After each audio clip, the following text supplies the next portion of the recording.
is Stephanie from Stitching It, and I'm back with sort of an add-on to my last video, which was an unboxing of Queen of the Night by Diamond Art Club, which is a new canvas that was released with the new packaging and then more importantly the new toolkit. And so I finally did have a chance to sit down and get it started, and I wanted to do a quick review and a little it's not really a tutorial, but it's just a tip video and comparison for working with the new tools that came with the kit.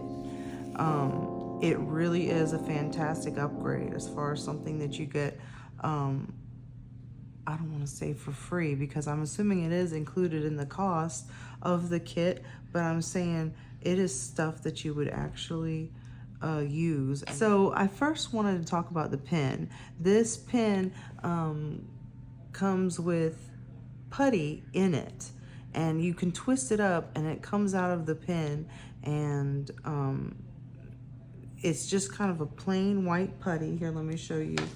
Where did I put it? Of course, I was just using it. Yes. Okay, this is what I was using to put in the multiplacer. This is the replacement for it. Yeah, it's just a general white putty. It doesn't really seem to stick to the gems, which is nice, but it does, it can stick to the canvas. So it's really important, number one, not to really have any overflow or any excess product on the end of the pen, either the multi-placer or the single placer. If you do have excess, it can stick to your canvas and it can be a little stringy at that point. So that's what I do notice immediately, is that when I'm trying to use it, to not put too much putty in it at all. And it's very long lasting. So far, I've just been using the multi-placer and the single placer. Yeah, see, if it touches the canvas, it will stick to the canvas. Let me see if I can. Yeah. Takes some getting used to. What I typically use for my favorite pins. Let me show you in just a second after I place that. Yeah. I've been using, well, this is my two-placer. This is the Forever tip, and to me, I use glue dots in the single placers of those, and in my two-placer. My favorite is the two-placer. Okay, I feel like for filling in, not just for color blocking, but for just areas that have just a few of every color, you can either use it as a single placer and place one, or place two, and then it saves a lot of arm strain from moving back and forth if you think about it, just by using the two placer, you know. So but for this purposes and for right now, I've been using this pen exclusively, and so far it's very nice. I can't press as hard as I would like to with those metal placers. Number one, that's the big difference. I would say if to use this pen, you have to have just a medium press. See, okay, I'm moving on to the next thing, but a medium pressure definitely works best with this putty, and without having too much exposed. This is probably a little, almost too much, a little bit excess, honestly. But these plastic multi-placers are pretty thin compared to those metal placers I normally use. So that's one of the things I had to notice, is it just takes just a little bit of putty to fill them up. So I don't really, when I place, I just kind of, I do a combination of multi-placing and single placing. I do normally just try to fill in the areas with the multi-placer first. Okay, it's not exactly eating drills, but this one doesn't, there it came out. Okay, that's what I'll do. And then go in and fill it in with the single placer. And with the squares, I also take like along the edges here. I got an old card, credit card, whatever, and I try to straighten it. So I don't do anything very, you know, like I'm not really into checkerboarding. I'm not really into using a ruler with the squares. I'm just trying to get it as straight as I can with the speed that I can go as quickly as possible. You know, I do cross stitch as well, and so what I like about this hobby is it kind of, you know, goes with cross stitching, but it has to go quicker, and something that I can pick up and concentrate less on and just kind of be lost in. Does that make sense? So I'm not trying to stress over placement too much. If it makes me happy, you know, I don't need to, it doesn't have to be perfectly straight. It just has to go faster than stitching, which it does, you know what I'm doing. So I'm just feeling over the diamonds to make sure they are perfectly adhered, because I did notice another thing, that there hasn't been really any difference to the canvas that I can tell since the last choice, but they do have this perforated cover that's going to be, I guess, permanent now. And I did notice when I peeled it off earlier, the glue was a little slick in comparison with using the pen. So it seems like it would help to just let it air out for a few minutes before you start dotting and before you start placing on it. Okay, so the perforated cover is the next point I wanted to talk about. I do like it. You know, what I don't like about it is you cannot, it's very difficult to see, because I can barely see it under this bright light with the light pad. I have to kind of feel around and sort of peel it up to even see where it is. So what I would appreciate would be some sort of marking, and where I may go in here and mark and get a marker literally to see where the perforations actually are. So I would almost prefer like a watermark or a logo design. I know it would be more difficult to see the actual canvas, but you're trying to complete it, and you can remove it even if you don't like it anyway. So I do, in regards to the perforation doesn't always exactly line up with the diamonds lines, okay? And so it's better to just diamond paint up until, you know, have a little overlap and have the last row of diamonds underneath the next perforated piece of plastic. So it's easier, it makes it easier to peel up, and then it doesn't leave any diamonds exposed. So that's fine with me, because if it did line up perfectly, then there would be some canvas ultimately. I mean, it wouldn't, you know. So I do like the perforated plastic.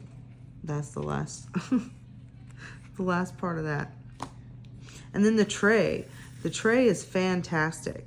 It really is, especially in when you're using the pin with it. I haven't tried it with any other pin yet, but yeah, it's the only thing is it's fairly large, which is good, but if it's difficult to spread around and shake the diamonds unless there's a fair amount of diamonds in here.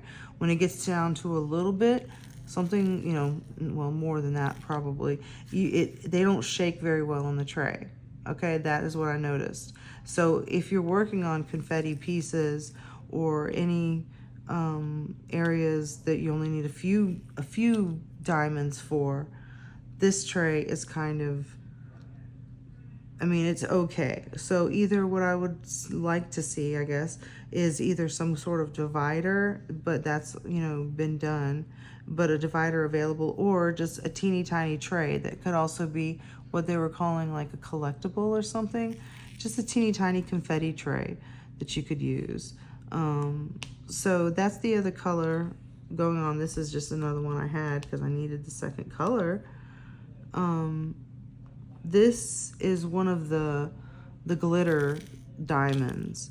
It is not, I haven't tried a chance to try this pin with an Aurora Borealis or an AB gem yet, but I can use it with the glitter diamonds, and I don't notice any difference between the regular diamonds and being less or more sticky. But I know the ABs are notorious for and problematic for pulling on the wax.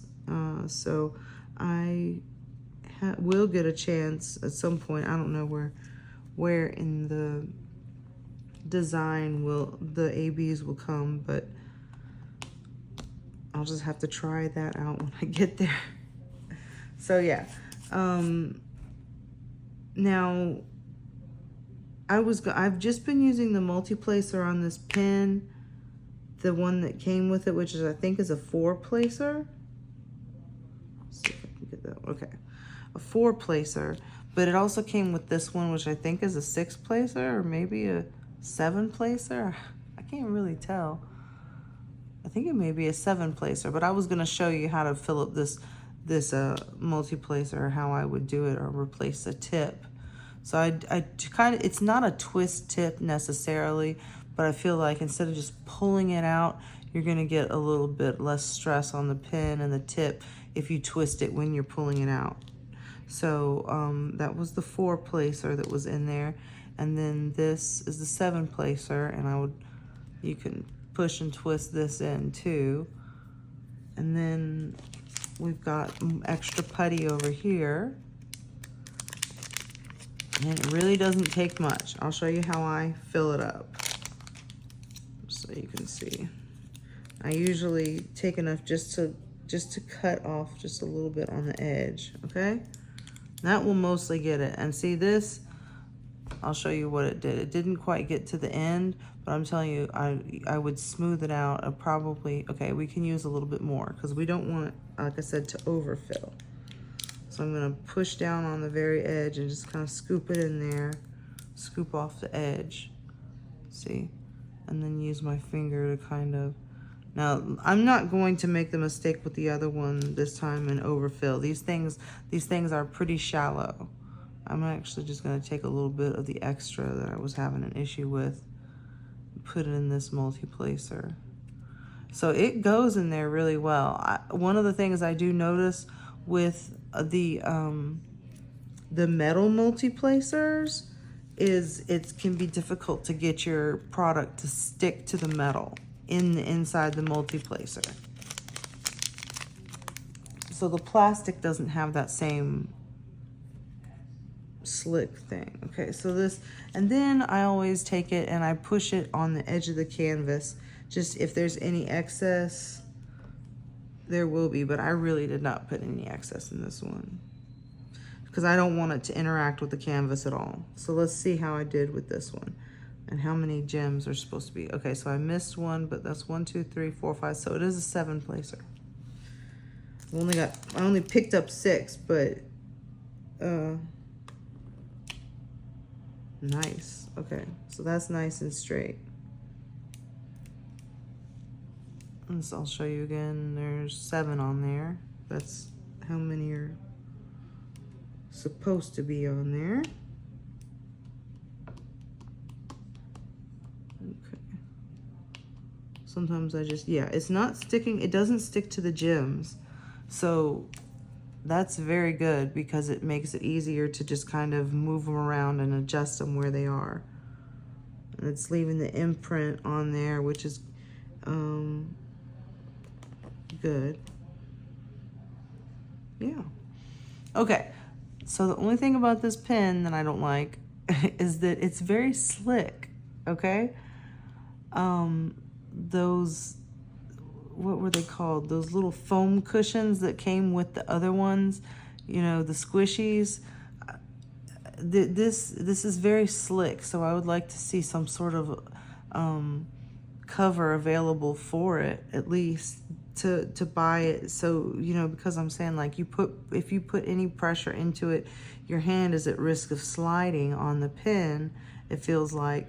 So that could increase your hand strain if you're holding it tighter, because it's slippery. Okay, so it's a little bit, it's not a big deal on the single placing, but if you're really trying to multi-place and move around, you're gonna just that's what I think too. There's some sort of non-slip surface on the grip on the pen would be nice. Or if I might have to get some, I don't know, I might, if I actually do use this pen long term, I would have to get something to keep it from slipping around. But that's, well, listen, now, I didn't, I think that's about it. I actually went on a lot longer than I thought I was going to. But yeah, so far I'm very pleased. The diamonds seem to be the same ones they had. The canvas seems to be the same, but the tools are really good with this particular canvas. So yeah, it 100% improves the experience, definitely. The new toolkit, these are the old tweezers. I mean, you still kind of need tweezers for either removing diamonds, so but like they just decide that it's not really a disposable item. You can keep and use your tweezers for longer, so they're going to be offering those separately. So anyway, I hope that was helpful for you, and yeah, it was it was fun to make another video so soon, and just kind of an add-on to my last video. And I hope you didn't mind me going on for a little bit, but I wanted to be thorough and let you guys know what I thought. And thank you guys for watching, and I will see you later.